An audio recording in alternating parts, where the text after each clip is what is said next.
मौलाना आज़ाद के बारे में चंद बातें बताना ज़रूरी समझता हूँ ताकि आप हमारी सियासत को समझ सकें। 11 नवंबर को मौलाना आज़ाद की पैदाइश के तौर पर मनाया जाता है। वज़ीर आज़म ने भी और कांग्रेस पार्टी ने भी और मुख्तलिफ पार्टीज़ ने सोशल मीडिया पर आपकी पैदाइश का जिक्र किया। ये बात आपको जानना ज़रूरी है कि मौलाना आज़ाद इस मुल्क के मुजाहिदीन आज़ादी में आपका शुमार होता है। आप कई मरतबा इस मुल्क की आज़ादी के लिए जेल की सोबतों को बर्दाश्त किए। आपने जेल में बैठकर कुरान करीम का तर्जुमा भी किया। आप दो अखबारात कलकत्ता से निकालते थे अंग्रेज़ों के ख़िलाफ़, आवाम में एक अंग्रेज़ों के ख़िलाफ़ बेदारी पैदा करने के लिए। तो अंग्रेज़ों ने उन दोनों अखबारात पर पाबंदी लगा दी। फिर आपको कलकत्ता से अंग्रेज़ों ने निकाल दिया। मौलाना आज़ाद इस मुल्क के पहले एजुकेशन के मिनिस्टर बने। अब यहां से तारीख शुरू होती है। जब संविधान बनाया जा रहा था, उसको हम अंग्रेजी में बोलते कॉन्स्टिट्यूएंट असेंबली और उर्दू में बोलते दस्तूर साज असेंबली। जब मौलाना आज़ाद मौलाना हिफ्जुर रहमान साहब रहमतुल्लाह अलैह, आपको याद दिलाने के लिए कह रहा हूं कि संविधान बनने से पहले सेपरेट इलेक्टोरेट्स की एक लिस्ट होती थी, माने हल्के अलग होते थे मजहब की बुनियाद पर। फिर आरक्षण मिलता था मुसलमानों को। मगर जब बात कॉन्स्टिट्यूएंट असेंबली में चले गई, मुल्क का विभाजन हुआ, पार्टीशन हुआ, जब मुल्क के दो टुकड़े किए जा रहे थे, तो ये बार बार जो ताकतें और तंजीमें इस मुल्क की सेकुलरिज्म के दुश्मन रही है, वो तंजीमें जो इस मुल्क की आज़ादी में अपना कोई रोल अदा नहीं किए, जैसा कि आरएसएस, वो बार बार भारत के सबसे बड़ी अक़लियत मुसलमानों पर इल्ज़ाम लगाते हैं कि तुम्हारी वजह से मुल्क का विभाजन हुआ, तुम लोग इस देश को छोड़ के चले जाओ। आप और हम सुनते हैं इन लोगों की ज़बानों से। तो जब मुल्क का विभाजन हो रहा था, बल्कि उससे पहले मौलाना आज़ाद कांग्रेस के सदर थे।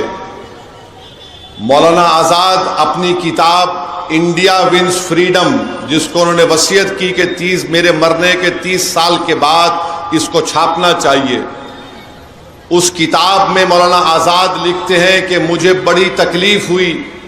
मैं ये समझ रहा था कि उस वक्त अंग्रेज़ों से ज़माने में एक कैबिनेट प्लान मंजूर हुआ था कि कांग्रेस पार्टी उसको मंजूर करेगी, और मंजूर हो गया था। जब नेहरू कांग्रेस के सदर बने, पहले तो मौलाना आज़ाद को जब उन्होंने एक बयान दिया था इस बारे में, तो उनको मजबूर कर कर कांग्रेस की सदारत से हटाया गया। और फिर उसके बाद मैं आपको तारीख का हवाला देकर कह रहा हूं कि महात्मा गांधी ने नेहरू को खत लिखकर कहा कि अब अगर किसी मुसलमान को सदर बनाना है तो ऐसे आदमी को बनाओ जो हमारी बात को सुनता है। मौलाना आज़ाद नेहरू के उस बयान पर नाराज हुए कि कैबिनेट प्लान को नेहरू ने कहा कि नहीं, मैं नहीं मानता इसको। मौलाना आज़ाद ने कहा कि कांग्रेस की वर्किंग कमेटी को बुलाओ।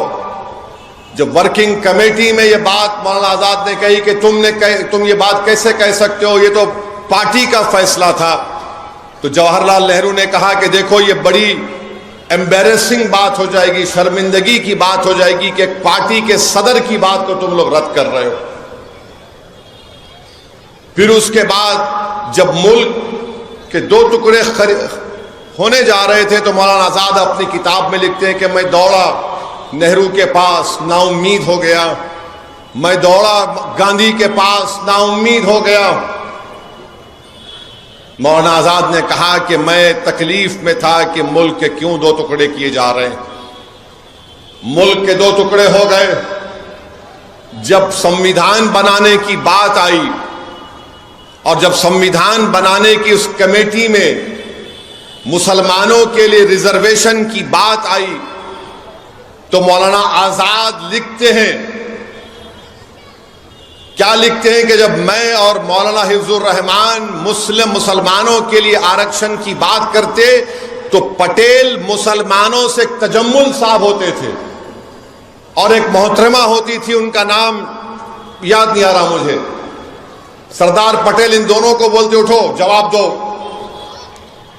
आजाद का और हिफ्जुर रहमान साहब का। और वो लोग खड़े होकर क्या बोलते, आजाद देश के हित में बात करो, देश के हित में नहीं है कि मुसलमानों को रिजर्वेशन मिले। आजाद बोलते थे कि कम से कम रिजर्वेशन दे दो। तो आजाद की बात नहीं सुनी गई मौलाना आजाद की, और मौलाना आजाद ने तारीखी जुमला कहा था कि ये कॉन्स्टिट्यूएंट असेंबली मेरे लिए एक नया कैद खाना बन गई, मेरे लिए एक नया कैद खाना बन गई, क्योंकि वो अंग्रेजों के जमाने में कई मर्तबा जेल में थे। ये आरएसएस संघी के लोग जेल नहीं गए थे। आजाद जेल में रहते थे 10-10 महीने, 11-11 महीने, 9-9 महीने, एक नहीं सैकड़ों मर्तबा जेल को गए। वो शख्स को ये कहा गया, तजम्मुल को उठाया गया, कोई मोहतरमा को उठाया गया, उन्होंने कहा नहीं नहीं नहीं। आज क्या होता है, आज अगर कोई मुसलमानों के लिए संविधान के दायरे में कोई बात करता है तो जिस तरह वहां पर तजम्मुल को उठाया गया था, ऐसे कई लोगों को उठाया जाता है। ये भड़काऊ भाषण दे रहा है, इसकी बात का यकीन मत करो। फिर मौलाना आजाद एजुकेशन के मिनिस्टर बन गए, तो एजुकेशन के मिनिस्टर जब वो बन गए, रिजर्वेशन की एक कमेटी थी, उसमें उस वक्त के नाम निहाद मुसलमानों को कमेटी का मेंबर बना दिया गया। और जब आरक्षण की बात आई तो कोई भी मुसलमान उस कमेटी में मुंह नहीं खोला, कोई मुंह नहीं खोला। ये मैं कहां से कह रहा हूं, के मुंशी के कागजात पढ़ेंगे तो आपको मालूम हो जाएगा। मौलाना आजाद 1 साल तक पार्लियामेंट में तकरीरी नहीं किए, 1 साल तक तकरीरी नहीं की मौलाना आजाद पार्लियामेंट में, एजुकेशन मिनिस्टर थे। मेरे अजीज दोस्तों और बुजुर्गों, यही मुंबई की एक तारीखी शख्सियत जो आज नहीं है हमारे दरमियान में, जिनको मैं बहुत चाहता था, बहुत करीब था उनसे मैं, अब्दुल गफूर नूरानी साहब से, अल्लाह उनकी मग़फ़िरत करे। अब्दुल गफूर नूरानी साहब ने एक आर्टिकल लिखा था फ्रंटलाइन मैगजीन में, जिसका खत उन्होंने छापा था कि सरदार पटेल ने गांधी को खत लिखकर कहा कि अब भारत की नई मिनिस्ट्री बन रही है, उसमें आजाद को मिनिस्टर ना बनाया जाए। मेरे भाई, ये जो तकालीफ हम आज उठा रहे हैं ना, biggest minority of the country हम है, जरूर हैं। हमने इस मुल्क की आजादी की लड़ाई 1810-20 में शुरू की, जब ये संघ परिवार के लट लेकर फिराने वाले नहीं थे, हमारे उलमाओं ने शुरू की थी, अपनी जानों को कुर्बान कर दिया। वो मौलाना आजाद के बारे में यह कहा गया कि इनको मंत्री नहीं बनाना चाहिए। आप सोचिए, ये मैं इसलिए बता रहा हूं कि लोग मजलिस को गाली देते हैं, असदुद्दीन ओवैसी पर इल्जाम लगाते। एक एक बात सच कह रहा हूं, अगर कोई इनकार करेगा तो वक्त बताओ, मैं आता हूं डॉक्यूमेंट्स लेके, तुम सामने नहीं बैठ पाओगे। मुझे गुस्सा इसलिए आता है, मुझे तकलीफ इसलिए होती है, मेरी जबान को लोग बोलते हैं बड़ा कड़वा बोलता, अरे कड़वा नहीं, सच्चाई को बयान कर रहा हूं। आज सब बोल रहे मौलाना आजाद ऐसे थे, मौलाना आजाद वैसे थे। मौलाना आजाद ने को कहा गया कि आप जाकर रामपुर में इलेक्शन लड़ो। मौलाना आजाद ने कहा मैं नहीं लड़ूंगा रामपुर में जाकर। तो लोगों ने कहा जाइए आप। उन्होंने कहा क्यों? वहां ज्यादा मुसलमान हैं, आप जीत जाएंगे। ये पहला इलेक्शन पार्लियामेंट का, हम 2024 में यही हाल है नहीं? ये बताओ मेरे को आप, यही हाल है, कुछ नहीं बदला। जहां पर मुस्लिम अकलियत की एम्पावरमेंट की बात आएगी, और उस जमाने के जो हमारे बड़े बड़े लोग थे, अल्लाह उनको उनकी मगफरत करे, वो लोग क्या बोलते थे? नहीं नहीं, छोड़ो, सियासत छोड़ो, लीडरशिप की बात मत करो, हमारी तहजीब की हिफाजत होना चाहिए। आज मैं आपसे कह रहा हूं, तुम्हारी तहजीब की हिफाजत, तुम्हारे इबादत गाहों की हिफाजत, तुम्हारी शनाख्त की हिफाजत, तुम जिस तरह जिंदगी गुजारना चाह रहे हो उसकी हिफाजत, तुम्हारे औलाद का मुस्तकबिल, इसका ताल्लुक सियासी ताकत से है, सियासी नुमाइंदगी से है। अगर तुम्हारे पास सियासी ताकत नहीं होगी, तुम्हारे पास तुम्हारा कोई सियासी नुमाइंदा नहीं रहेगा, ना तुम्हारी तहजीब बचेगी, ना तुम्हारी इबादत गाहें बचेंगी, ना तुम्हारी शनाख्त बचेगी। ये उस वक्त की बात कर रहा हूं मैं आपको, 1947 की बात कर रहा हूं। मौलाना आजाद क्या लेकर गए इस दुनिया से? बताओ, जो लोग आज मुझे गाली देते, ये बात सच है या नहीं, ये बताओ मेरे अजीज दोस्तों और बुजुर्गों। लोग बोलते नहीं नहीं, मुस्लिम अकलियत अगर पॉलिटिकल लीडरशिप को बनाएगी तो देश के हित में नहीं है। अरे जालिमों, देश के हित में है मुस्लिम लीडरशिप। हर समुदाय का लीडरशिप होगा, मराठाओं का होगा, दंगरों का होगा, सब समाज का होगा, मराठाओं का होगा। मगर जब मुस्लिम एम्पावरमेंट की बात आ गई, नहीं नहीं नहीं नहीं, ये ठीक नहीं है। क्यों ठीक नहीं है? क्योंकि तुम हमेशा सरेंडर कर जाओ, सरेंडर कर जाओ, सबमिशन जो बोलते अंग्रेजी में। मेरे भाई, सरेंडर और सबमिशन से काम नहीं होता, आपको एक एजेंसी की जरूरत है, और वो एजेंसी का रूप आज मजलिस इत्तेहादुल मुस्लिमीन निभा रही है पूरे भारत की जमहूरियत में। इसीलिए नफरत करते हैं, इसीलिए पसंद नहीं करते। अरे वो आजाद के बारे में तुमने क्या किया, जिसको नेहरू बोलते थे ये हमारे अमीर कारवान है, और उसी अमीर कारवान को कांग्रेस की सदारत से हटा दिए। अमीर कारवान बोलते थे जवाहरलाल नेहरू। उस जमाने में किसी की हिम्मत नहीं थी, मगर आजाद से ये कर दिए। अब मोदी का जमाना है, ये वो वजीर आजम है, और भी ऐसे दुम छल्ले हैं जो बोलते नहीं नहीं ऐसा नहीं, ऐसा हो जाएगा, फिक्र की कोई बात नहीं। याद रखो, जो 70 साल पहले गलती हमारे बुजुर्गों ने की थी, अगर वो सियासी लीडरशिप को बना देते तो आज हमको आरक्षण भी मिलता, आज हमारी सियासी क़यादत भी होती, हम जेलों में नहीं बाहर होते। आज हमारे नौजवान जेलों में सड़ रहे हैं, कोई पूछने वाला नहीं है। मेरे अजीज दोस्तों और बुजुर्गों, ये पैगाम मैं आपको आज देना चाह रहा था, मौलाना आजाद की यौम पैदाइश को सामने रखकर।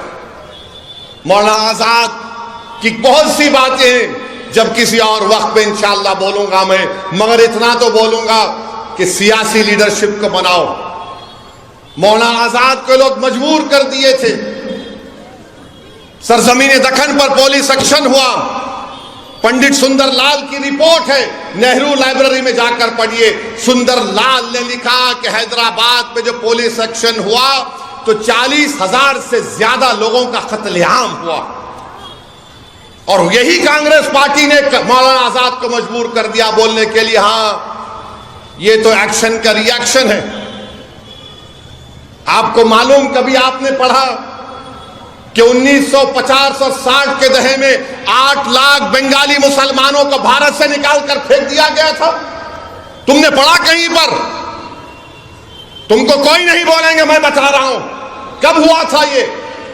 श्रीनगर में हजरत बल में नबी करीम सल्लल्लाहु अलैहि वसल्लम के मुंह मुबारक का एक वहां पर एक हादसा हो गया था, पूरे मुल्क में तूफान उठा तो 8 लाख को बाहर कर दिया गया।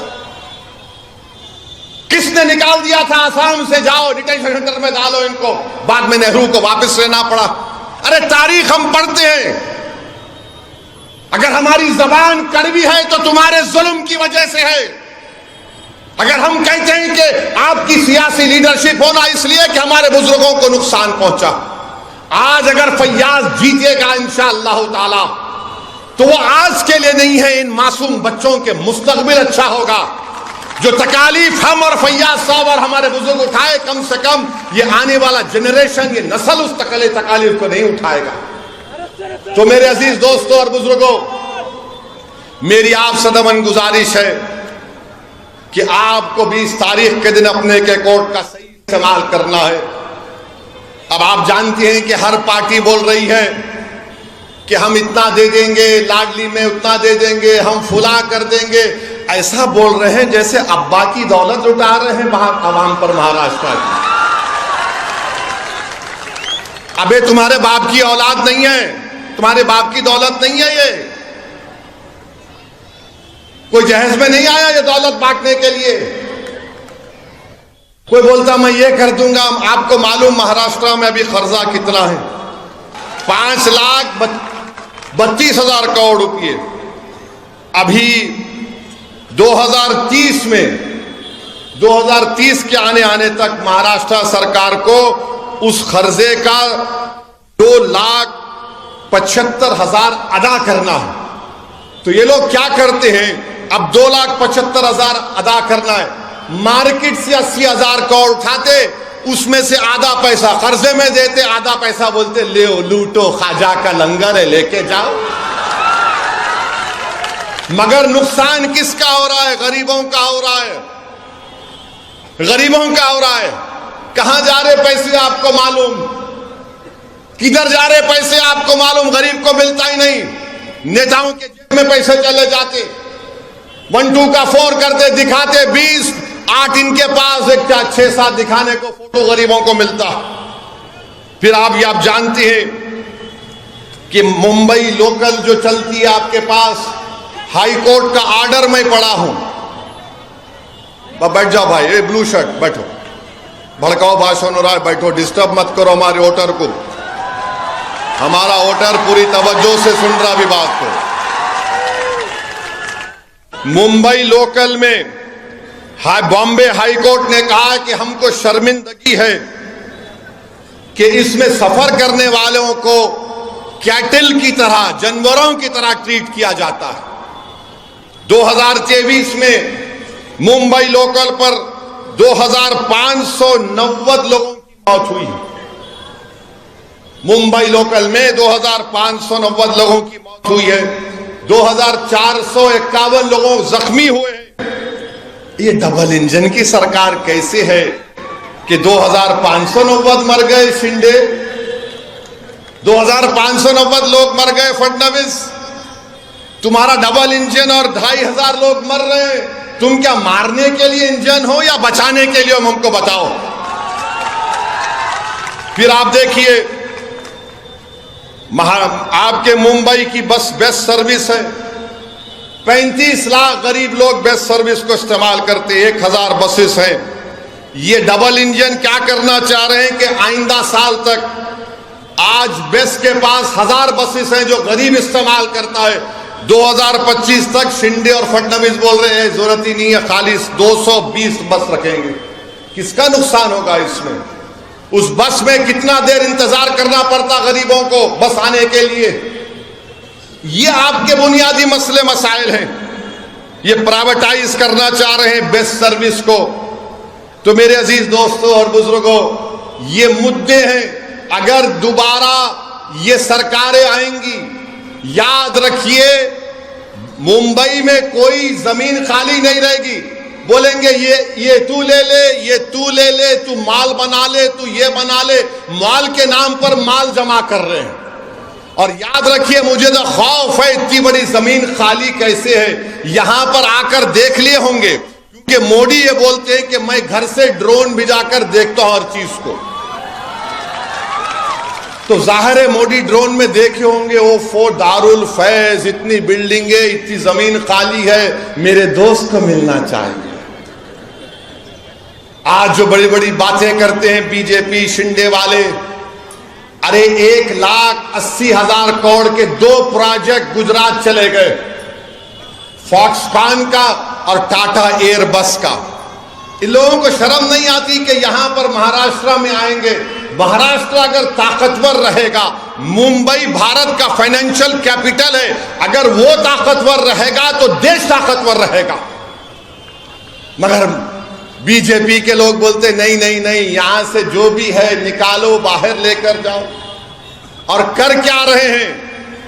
चोरी कर रहे हैं। ये मेरा एमएलए, ये तेरा एमएलए। ऐसा लग रहा है कि एमएलएओं का हर्राज हो रहा है महाराष्ट्र में कि बोल तेरी कितनी कीमत है, उन्हें बोलना मेरी कीमत है, आजा ले ले आजा। फिर वोट डालने वालों की अहमियत क्या रही बताओ आप?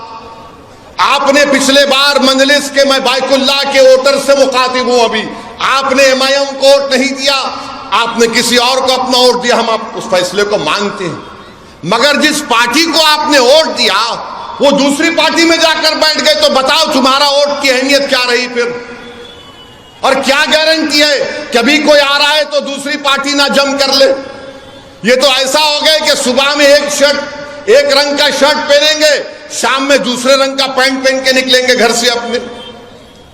तो मेरी आप सदबन गुजारिश है कि मेरी इन बातों पर आप गौर करिए। यहां से आपको अपने नुमाइंदों को कामयाब करना है, और जब बात नुमाइंदों की आती है, मैं बड़ी तकलीफ के आप लोगों के सामने अर्ज कर रहा हूं। बुरा मत मानिए, सच्चाई को बयान कर रहा हूं, मुझे माफ कर दीजिए। 20 साल के बाद 2019 में एक अल्पसंख्यक समाज का मुसलमान इम्तियाज जलील औरंगाबाद से खासदार बना, और जब 2024 का चुनाव आया तो पूरे मिल गए, दोनों शिवसेना मिल गए, दोनों राष्ट्रवादी मिल गए, पुरानी पार्टी मिल गई, हाँ बीजेपी मिल गई, पांचों मिलकर इम्तियाज को हरा दिए। सबका एक ही मकसद था, कोई भी जीत जाए मगर इम्तियाज ना जीते। 20 साल के बाद एक सांसद बना, एक एमपी बना, उसको हरा दिए। मैं आपसे अपील कर रहा हूं, उससे सबक हासिल करो। आप देखो किस तरह की नफरत महाराष्ट्र में हमारे देश में हो गई। 48 लोकसभा की सीट में एक ही पार्टी ने एक ही एमपी को रिपीट किया तो सबने मिलकर उसको हरा दिया। और ये लोग आकर बोलते सेकुलरिज्म है, फुला है, इसको हराओ, उसको जिताओ, ये खतरनाक है। कल अभी बलाला ने कहा कि लोग हमारे जाकर डाइस पे चले गए।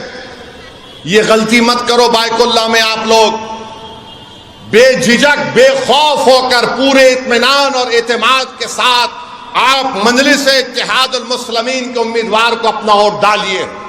और मैं आपको बता रहा हूं, ये ओवैसी की गारंटी है, फैयाज कहीं नहीं भागेंगे बल्कि भगाएंगे इन लोगों को इंशाअल्लाह ताला। आपके सामने एक शख्स है जो अपनी जिंदगी के कीमती लम्हात इसी हल्के में गुजार दिए, आपके दरमियान में गुजार दिए, आपके गली कूचों में गुजार दिए, आपकी खुशी में शामिल, आपकी मैयत में शामिल, आपके गम में शामिल। जब ये शख्स आपको जानता है, आप इसको पहचानते हैं, तो मेरी आपसे दरखास्त है कि 20 तारीख के दिन अपना एक वोट पतंग के निशान पर बटन दबाकर अपनी आवाज को महाराष्ट्र के असेंबली में भिजाइए, महाराष्ट्र के असेंबली में भिजाइए, ताकि बाइकुल्ला का विकास हो, ताकि बाइकुल्ला को छुटकारा मिले। ये कपड़े बदल बदल कर ये पार्टी कभी वो पार्टी से म्यूजिकल चेयर हो रहा है। अब कल किसकी सरकार होगी नहीं होगी, उधर भागेंगे वो लोग। ये कोई बात है बताइए? आप एमएलए हो, तुम आमदार हो, तुम कोई हर्राज का सामान थोड़ी हो कि तुम इधर चले जाओगे कभी उधर चले जाओगे। और पॉलिटिकल रिप्रेजेंटेशन की अहमियत क्या है, मैं फिर से बता रहा हूं आपको। नरेंद्र मोदी ने वक्फ बिल का कानून पेश किया, नीतीश कुमार के पास सिर्फ 13 या 14 एमपी, कितने आसिम बखार 13 है, 13 या 16, 13 हैं। अगर एमआईएम पार्टी के 3 एमपी होते, अख्तरुल ईमान और इम्तियाज जलील मेरे साथ होते, मोदी 10 बार सोचते थे ये बिल को लाए ना लाए, मगर आप थाली मार रहे हैं, आप लोग थाली मारते हैं। अगर हमारे 3 MP होते, वो कानून या वो बिल नहीं आता जिसके जरिए नरेंद्र मोदी उनकी सरकार वक्फ को खत्म करना चाहते हैं पूरे भारत में।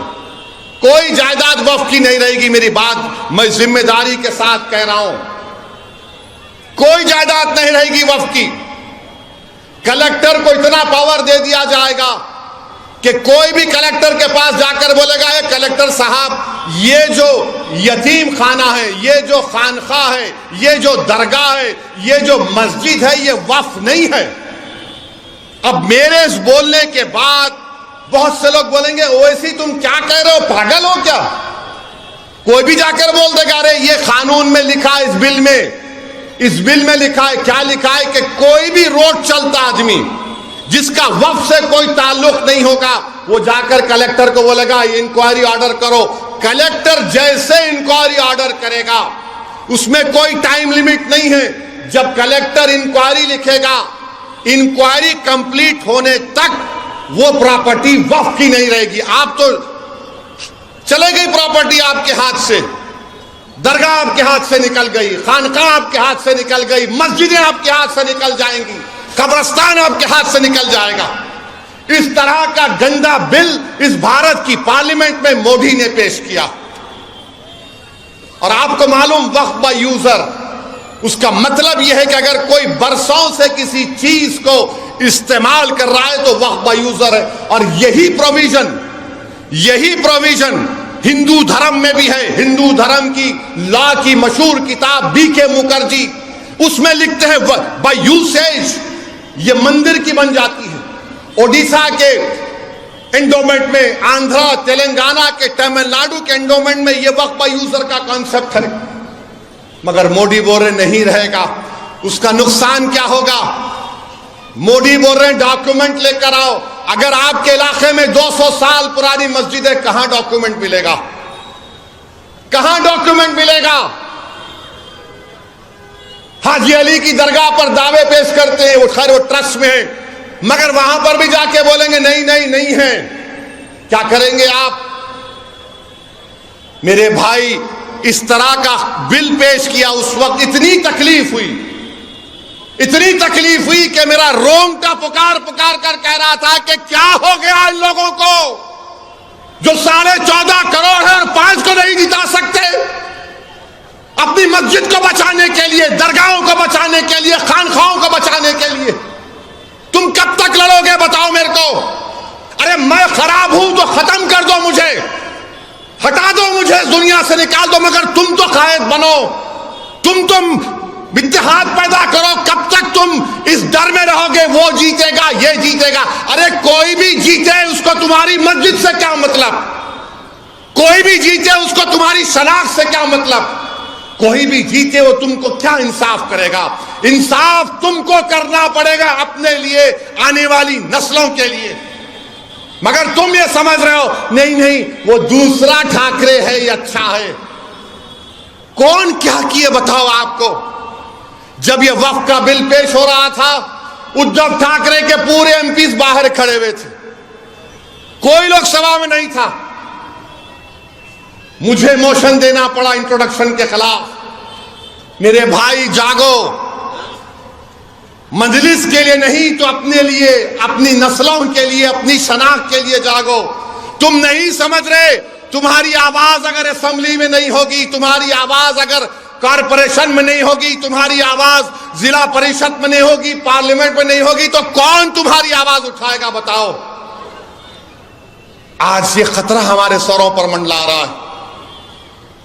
अगर मोदी इस तरह के बिल को पार्लियामेंट में दोबारा पेश करेंगे, अगर वो कानून बन जाएगा, खुदा ना खास्ता हम कई मसाजिद, मदरसे, दरगाहें, खानकाहें, कब्रिस्तान की जमीनों को खो देंगे।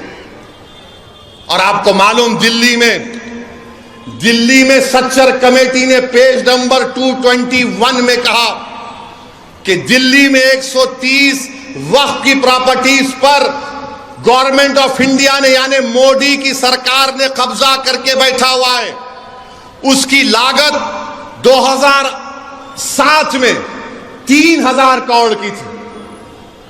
आज हम 2024 में कम से कम 10,000 करोड़ की प्रॉपर्टीज हैं जो गवर्नमेंट ऑफ इंडिया उस पर एंक्रोच कर रही है, काबिज है।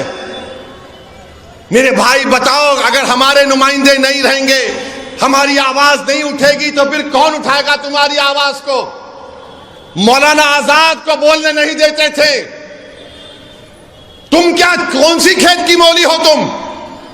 मगर सबक तो हासिल करो कि सन 47 के बाद जो मौलाना आजाद से हुआ वो हम पर तो चल रहा है ना, बीत रहा है हम पर। मेरे भाई, तुम क्या उस वक्त जागोगे जब तुम्हारे महलों की मस्जिद पर नोटिस लग जाएगी, this is not a Waqf property? तुम क्या उस वक्त उठोगे जब दरगाहों के सामने नोटिस लग जाएगी, this is not a Waqf property? तुम क्या उस वक्त उठोगे जब कब्रिस्तान में जाकर कह दिया जाएगा कि तेरे अब्बा की खबर पर तू शबे बारात के दिन आकर फूल नहीं चढ़ाएगा, ये वक्त प्रॉपर्टी नहीं है? तुम उस वक्त रोगे, तुम उस वक्त जागोगे जब कयामत का सूर फूंका जाएगा। ये वक्त है उठने का। 20 तारीख के दिन अपने सबूत दो, अपनी जिंदगी का, अपनी क़यादत को बनाओ, अपने नुमाइंदों को कामयाब करो। यकीनन हराओ मोदी को, यकीनन हराओ शिंदे को, बल्कि अगर ताकत है तो उखाड़ कर फेंको इन लोगों को। मगर याद रखो, याद रखो, याद रखो, सियासत में शहादत का कॉन्सेप्ट नहीं है। अल्लाह की राह में शहादत है तो जन्नत है, सियासत में जिंदा रहना है।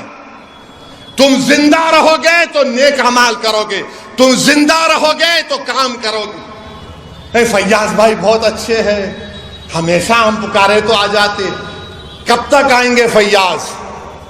अगर फैयाज तुम्हारा आमदार बनेगा तो फैयाज ताकतवर नहीं, तुम ताकतवर होगे, तुम ताकतवर होगे।